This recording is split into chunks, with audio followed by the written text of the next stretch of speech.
He wasn't a member of a gang. And then they looked, and on his knuckles, he had MS-13. There's a dispute over that. Wait a minute.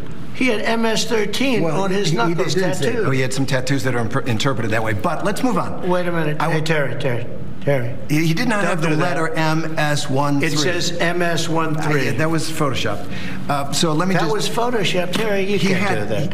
Hey, they're giving you the big break of a lifetime. You know, you're doing the interview. I picked you because, frankly, I never heard of you, but that's okay. I picked you, Terry. But you're not being very nice. He had MS-13 tattooed. Right, we'll agree to disagree. I want to move on to something else. Terry, do you want me to show you the picture? I saw the picture. And you think it was Photoshopped? Well, here we go. Don't Photoshop it. Go look at his hand. He had MS-13. He did have tattoos that can be interpreted that way. I'm not an expert on them. I want to turn to Ukraine, sir. Terry, I want to get to Ukraine. No. He had MS as clear as you can be, not interpreted. This is why people no longer believe the news, because it's fake news. When he was photographed in El Salvador, they aren't there. But let's just go on. They aren't there when he's in El Salvador. They weren't there, but they're there now, right? No, but they're in your picture. Terry. Ukraine, sir. He's got MS-13 on his knuckles. All right. Okay? We'll take a look at that. You do such a disservice. We'll take a look at that, Why don't you just say, yes, he does, and, go on to something else? It's contested. Oh, my God. The President of the United States literally falls for the bullshit that he sells. I'm going to put on the screen the photo of the Photoshop job that an 8-year-old could identify, and yet apparently Donald Trump can't. It is literally typed in Arial font, is uncensored on his hand, and has no depth whatsoever because it is two-dimensional and was added in Microsoft Paint. I'm just going to come right out and say it. If this guy's judgment is this piss poor, we should all be really fucking horrified at the prospect of him negotiating on our behalf. Or worse, going head-to-head with killers like Vladimir Putin. When you wonder, by the way, who falls for those blatantly staged videos that people make for Facebook, I think we found our guy. Also, you see how mad he gets that he's challenged by someone who he suggests should be grateful for the opportunity to just be able to sit down with him? Yeah, how dare you challenge me with facts after I deign to allow you to speak with me? This guy actually thinks that he's entitled to full agreement and any opposition whatsoever should be immediately shut down. But sure, something First Amendment champion. Got it. Granted, I also have to take issue with something Terry Moran, the reporter, said when Trump challenges him, that the fact that MS-13 is photoshopped on Garcia's hand is disputed. I'm not an expert on that. We'll take a look, contest it. Just say they were not. Bring a picture in. Show him that he is an abject moron who either fell for his own side's bargain basement propaganda or has the brain of a guinea pig. Make the whole interview about this. It is the perfect distillation of exactly who Donald Trump is. Stupid and confident about it. And this should go without saying, but if any very, very small children or those who have never seen a computer before still believe that the MS-13 on Garcia's hand is real, here's a photo from El Salvadoran dictator Nayib Bukele's own Twitter account from just a couple of weeks back showing Garcia's hand with no MS-13 tattoo. So either Kilmar Abrego Garcia got an MS-13 tattoo and then had it professionally removed during his time at CCOT, the max security El Salvadoran gulag, or Trump is a moron. Take all the time you need with that one.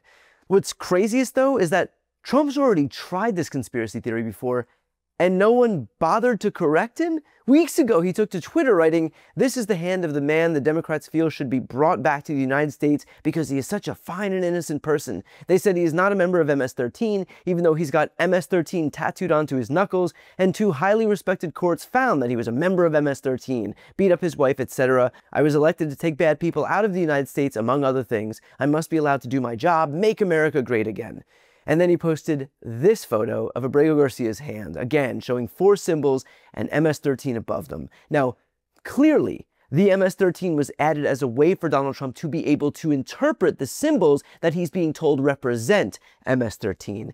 He is just so dim that he couldn't tell that those were added after the fact as identifiers, and this barely functioning light bulb thought that Garcia just blatantly had MS-13 tattooed onto his hand, and somehow no one before him had thought to mention it. My God, guys, the stupid, it hurts. But regardless, even without the blatantly typed letters, let's look at the symbols that are supposed to represent MS-13. A cannabis leaf, a smiley face, a cross, and a skull. Certainly seems spooky and mysterious. Only, small problem, there is literally zero indication whatsoever that any of those obscure symbols represent the gang MS-13. You want to know why? Because this is what members of MS-13 get tattooed onto them.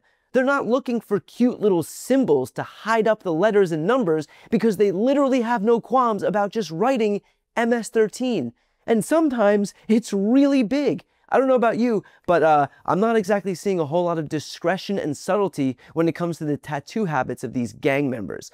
These guys aren't putting tiny bunny rabbits and pizza slices on their fingers. It is giant fucking letters and numbers that literally just say MS-13.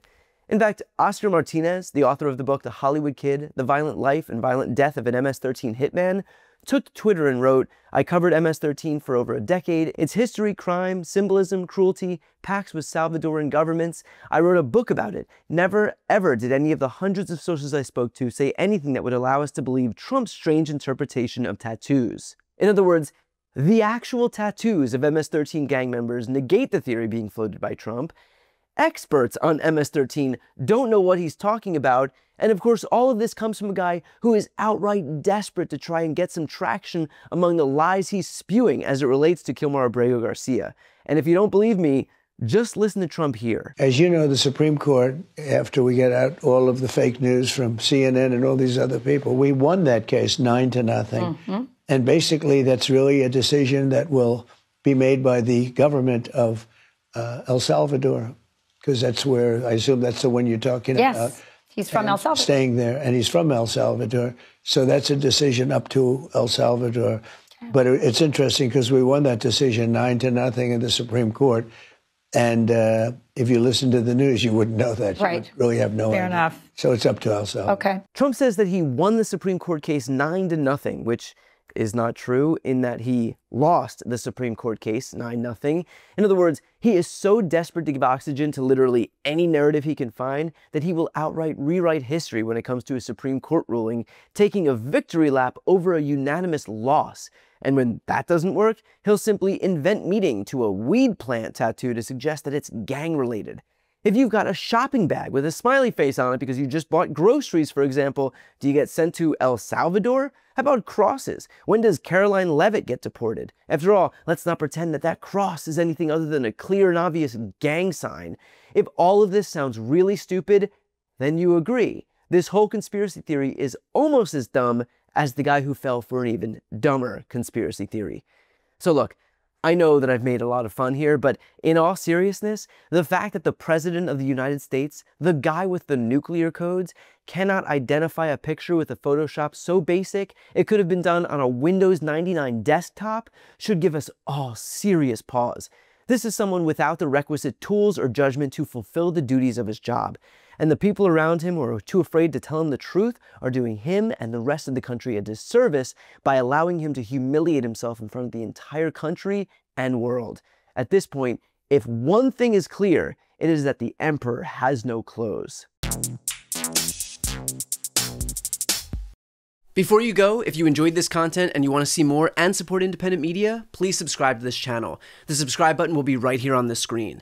But second, the reality is that we are now in a political environment where this administration can lean on any of the social media platforms to suppress certain voices if they don't like critical coverage. That means my longevity here is in the hands of a few tech billionaires who are already making it clear that they are willing to cater to this administration. To that end, signing up for my newsletter is a way for me to reach you directly if that ever becomes necessary. I'll put the link right here on the screen as well, so please sign up. It's free, but there's also an option to do a paid subscription if you'd like to support me and my team. I really appreciate it. Thanks so much for watching.